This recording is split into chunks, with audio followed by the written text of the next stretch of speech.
today's episode of the podcast. It's Sunday, the 7th of July, and today I'm in Shipley Park between Ilkeston and Langley Mill in Nottinghamshire. Now,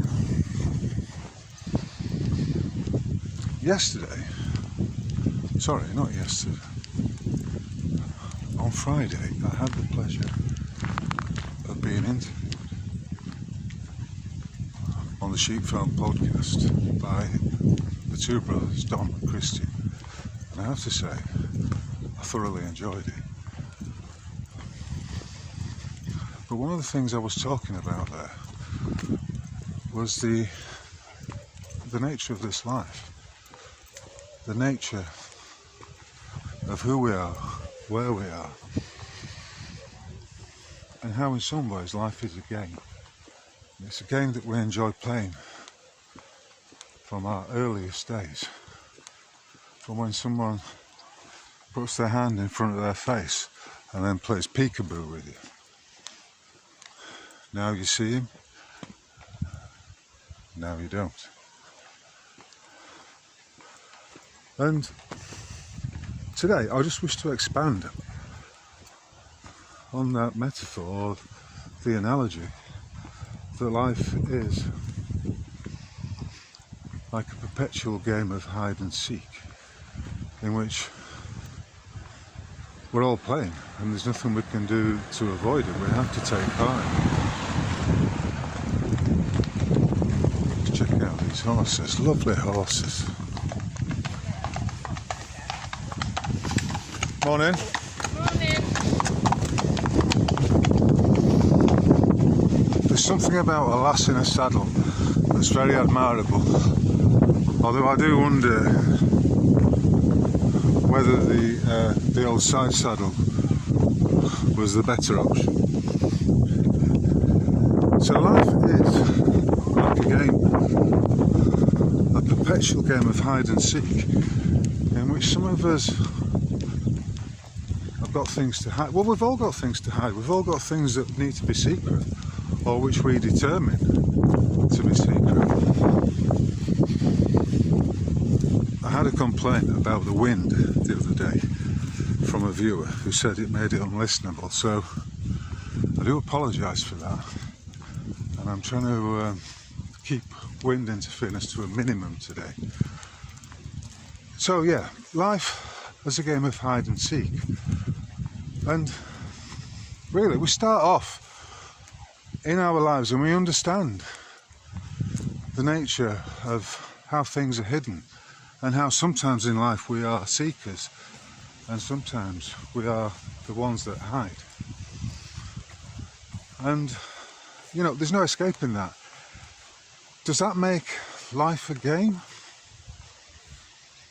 You could certainly argue that that is the case on the basis that this realm is almost like an adventure playground for your soul, a torrid, at times, classroom in which your soul is here to learn great lessons.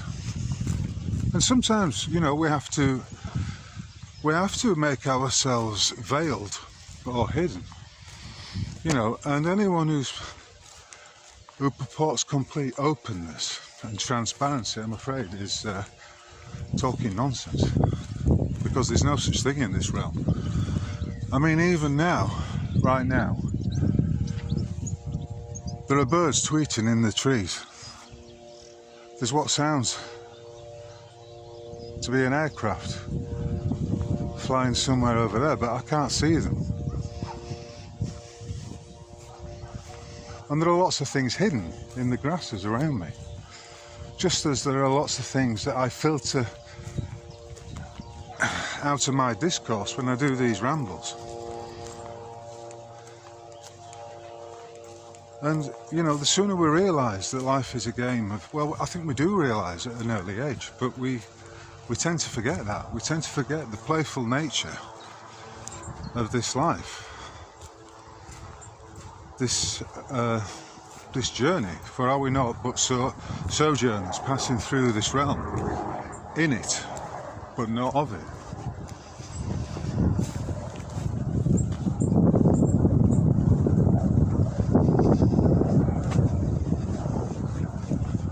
And if it's a game,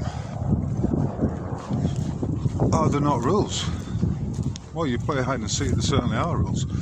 One player takes on the role of the seeker, and the rest go into hiding. And when one is found, he is caught. And you could argue that in this realm, let's take the legal realm for instance, when you step into that realm, you are effectively playing a game. You are, after all, in a court. And I can remember once speaking to a circuit judge in Nottingham County Court, Judge Inglis, who by this time had successfully appointed himself as the tyrannical arbiter of all matters in my long fought battle against the Bradford and Bingley. There was a hearing after I had tendered legal payment to the bank without prejudice to the matter, but to settle and close what had gone on for 18 months at the time. In good faith, a promissory note was tendered to the CEO of the Bradford and Bingley, a Mr. Richard Pym, as I recall, and before that it had actually been tendered and refused by the barrister, a Mr. Benjamin Wood, in the High Court in Birmingham, in the midst of a judicial review hearing. It was almost as though, and anyone who's been into court will know that this is how the game gets played. It was almost as though I were not there and they were talking about the situation with me being, I suppose, the white elephant in the room. And as soon as I got the opportunity to talk in that hearing, because I had informed the court by way of my witness statement and to have the whole thing set aside, that I had sent a tender of payment. Now, if you're thinking, what, you sent in a promissory note made payable to bearer on demand? I did. I had it delivered to the CEO. I also had it delivered to the barrister who had refused it in the High Court. And at that point, the debt was discharged, because you tender payment and it's refused. You tender legal payment and it's refused, then there is no debt. There's no longer any debt, effectively. So anyway, Judge Inglis and Mr. Wood were blathering on about how disgraceful it was that I hadn't surrendered up the house to the county court bailiffs. When I got the chance to speak, I basically said this is all a nonsense, because you're missing the salient point.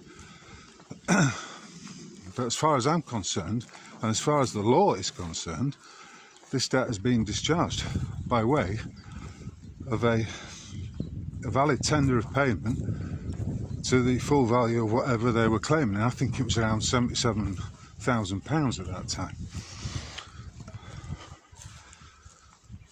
And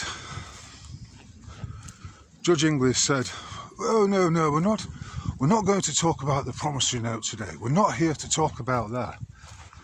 And I said to him, "But this is key. I'm stating that the matter has been settled by way of full payment, and that by ignoring that, you're doing me an injustice, or words to that effect." And he said, no, we're not discussing that. It's nonsense. I said, well, look, isn't this how the game is played?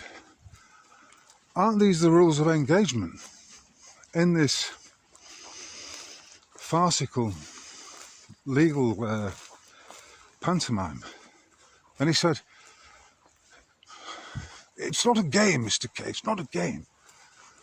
I said, well, if there are, with all respect, Judge, if there are rules, then that would suggest to me that it is indeed a game. he wasn't having it, of course, because he was playing his role in the game and I was playing my role, and he was cheating. You know, I like playing games. I always have, whether it was a game of football, cricket, hockey, whether it was a game of Cluedo, of Mousetrap, of Escape from Colditz, which was one of my favourite games. I did enjoy playing it, and you know, this was back in the 70s and 80s, in the 70s mostly, and we used to play, me and my mates, regularly, particularly as Huddersfield's such a rainy climate. You spend a lot of time forced indoors, particularly in in the winter time. So it used to get on everyone's tits when other people would cheat. I mean, okay, sometimes it was good-natured cheating, but you know, invariably we would stick to the rules because we understood instinctively that when a game is played, there are certain rules by which the players are obliged to stick. And Judge Inglis broke the rules of the game when he denied me complete discharge, the complete setting aside of that unlawful claim that the Bradford and Bingley made against me home. And I don't really give a fuck at this stage about the naysayers who really are completely irrelevant in the face of the facts, because I'm not recording anything here that is not based in facts, in what actually happened. Now, invariably, some of it will be filtered out, because that's the nature of who we are, that's the nature of the realm that we're in. Things get filtered out, but if there's one thing I do know, it's the more I know, the more I realise how less I know. And it's funny, because knowledge, true knowledge, can make you humble. And I don't see anything wrong with a bit of humility, as opposed to egoism.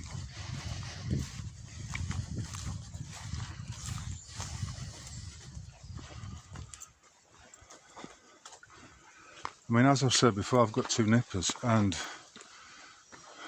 even at my ripe old age, I do enjoy a game of hide and seek. I've told them several times that if Daddy goes missing on this walk, then it's game on, and they've got to come and find me. And, you know, there's a certain excitement to be had from it. I mean, who doesn't enjoy playing a game of hide and seek? If you've forgotten what it's like, then I suggest you get yourself involved in a game of it as soon as you possibly can. Right, we're heading up to Shipley Hall at the moment. You know, and think also about games like Pass the Parcel, where you've got a hidden object wrapped up under a series of layers. You know, and you are playing effectively a game of uncovering. You're tearing it off layer by layer, strip by strip.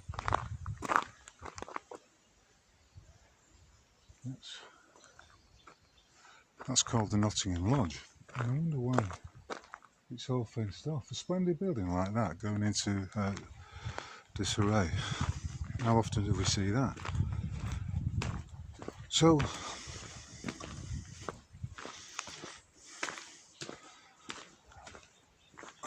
life is, the nature of life has to be like that. It has to be a game of exposure, a game and seclusion, of light and dark, because the two are operating simultaneously. So it's an interminable game of hide and seek, and Keir Starmer's got a lot to hide. He's playing a game of hide and seek. For the last few weeks during the so-called election or selection campaign, Keir Starmer's been hiding his wife from the public. Why might that be the case? Could it be because of her religion. I mean, she practices the Talmudic faith, and his two children, his two daughters, are being brought up in the same faith. But Keir Starmer was hiding his wife from all the usual political photo opportunities and public events. From what I would say is quite clearly in an attempt to not upset his Muslim voters. He doesn't want them to know that he's married to a Jew and that he is a professed Zionist. So he's playing a game of hide and seek. And then we have the election itself, which is hide and seek. I'm not going to say there's been election fraud or that the votes have been hidden, but there certainly will be elements of that will be, if they're not out there already, will be put forward. But I don't know whether it's an arrogance. You know, if you're playing hide and seek and you get a little bit too cocky and you disclose your location, it's game over. And it seems to me that some of these lickspittles, like Keir Starmer, who is, whichever way you want to paint it, controlled on one level by the WEF, the World Economic Forum, of which he's a fully paid up member, and he said earlier this year, I believe, that he preferred to be in Davos at the WEF hangout rather than in Parliament. I mean, dress it up how you like, the fella's a traitor. He does not have the interests of the British people in hand. Instead, he's enforcing the interests of a globalist, if you like, but certainly foreign collection of infiltrators, all acting under the umbrella of the World Economic Forum. And of course, Sunak is the same, albeit he comes from a banking background. I mean, he had his little snout, he had his little Weasley snout into the trough very early on. Keir Starmer is more, if you like, from the sort of civil service or public service background, because remember, he was the head of the CPS at the time when the police were looking to prosecute Jimmy Savile for his various crimes. And I think it was Starmer who determined that there was not enough evidence for a prosecution. And if people wonder why Keir Starmer has an epithet Sir before his name, then I think it's perfectly clear. He was knighted for his services to the Crown, and particularly in covering up the Jimmy Savile affair for as long as it could be covered up.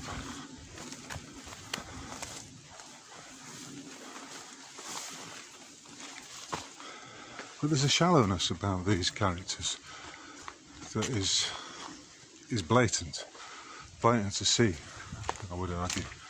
It's something very glib, and I'm going to put in a video clip of Keir Starmer effectively losing a fight against a punchbag.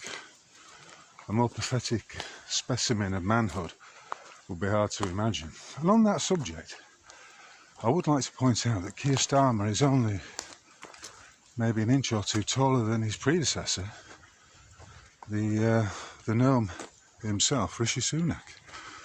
So what is it about short men seeking positions of power over the rest of us?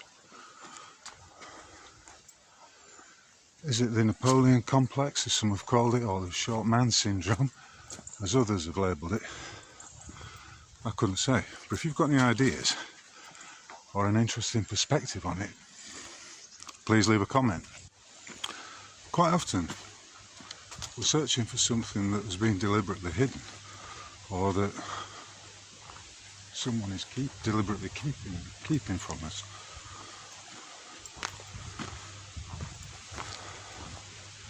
Uncovering secrets,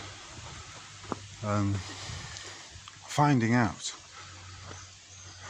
sometimes hiding yourself, sometimes revealing yourself, sometimes being caught, sometimes slipping away, is all part of this rich tapestry that we call life. We begin from a childish perspective in infancy, whereby we're introduced to the delights of peekaboo and other methods of causing us to be astonished, and we find out that we like it, that we enjoy these games of hide and seek.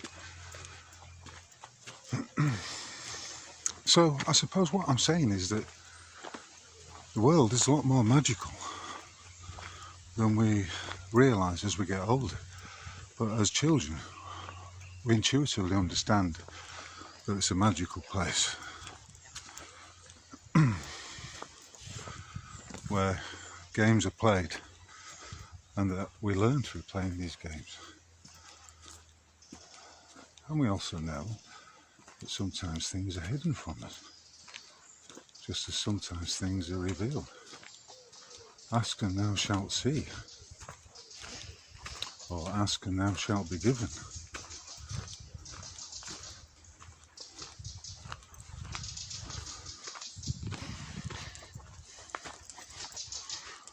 You know, and just to extend it into where we are right now, up there are the remains of Shipley Hall, which was a rather grand building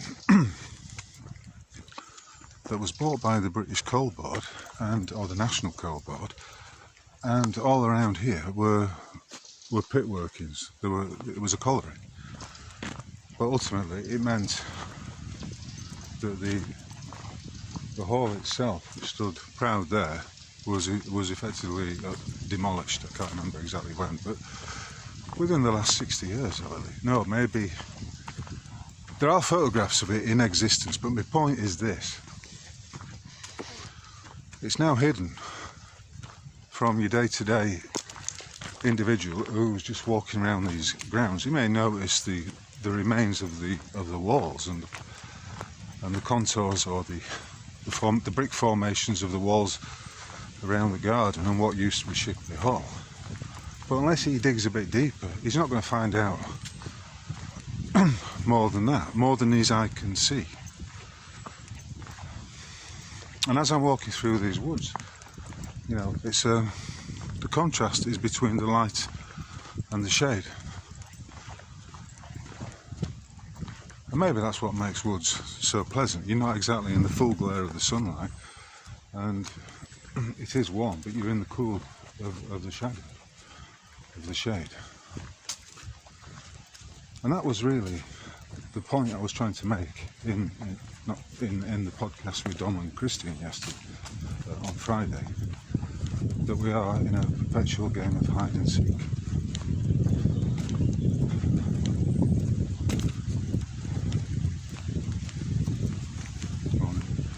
And it's not unlike playing a board game. I mean, we could choose Monopoly as the example. The board games are often about uncovering things, finding things out, garnering new knowledge that will enable you to go on to different levels of the game, or to indeed win the game.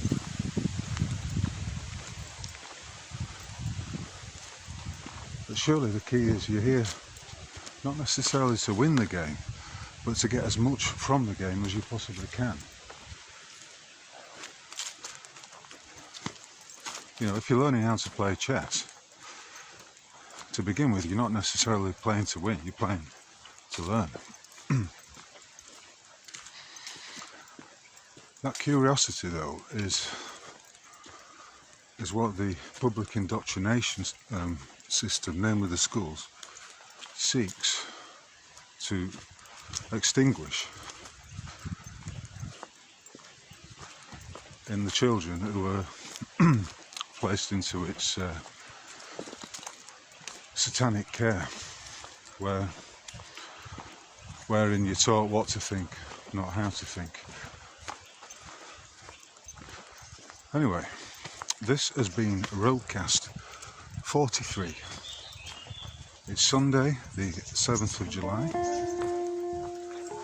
I'm in Shipley Park, and if you've got this far, thank you very much for listening, and I look forward to catching you on the flip side. If you haven't done so already and you'd like to, please consider making a donation at the Buy Me a Coffee button. All donations are greatly received, and if you do so, then please leave me a comment and I will get back to you. Anyway, onwards and upwards, and I'll catch you all on the next one. Cheers.